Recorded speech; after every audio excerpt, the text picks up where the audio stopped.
Morning guys, dito tayo sa ating Kalapi Floating Cottage. Ako lang isa dito guys sa araw ng linggo. At malapit na sikat ang araw guys. So, mayroon ng mga may-ari ng baklad andoon. Naman daw na.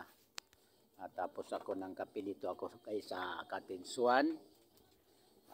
Tapos ako magkape guys. Kasama ko yung aking mabait na aso. Si Crispin.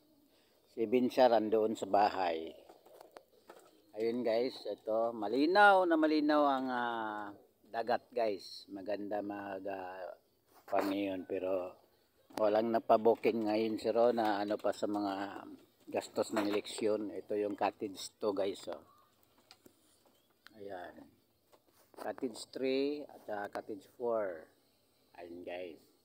Ito guys, may repaint ko na lang ito mga ilang araw at yung net pinataas ko, mamaya kunin ko yan at saka yung sahig siguro pantanggalin ko muna ito guys habang wala pang mga naga-booking.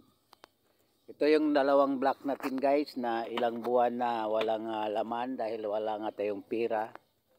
Sayang yung panahon guys, humahabol kasi tayo ng ating loans na kung saan ay hanggang ngayon hindi pa natatapos. Baka anong kuha ng loans dito kasi hindi na kunti na lang ang nagpa-booking. Panginoon na lang guys ang bahala sa ating kapalaran dito.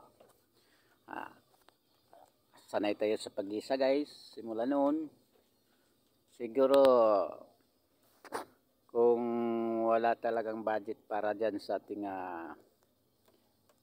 ating black na para fingerlings o kaya danggit, siguro take risk ako guys sa ibang business kung papayagan ng Panginoon. At ganun talagang buhay guys. Siguro mahina pa ngayong buwan na ito dahil mga sunod buwan Disyembre siguro at saka Marso, Abril, Mayo, ganun ang kuwan dito.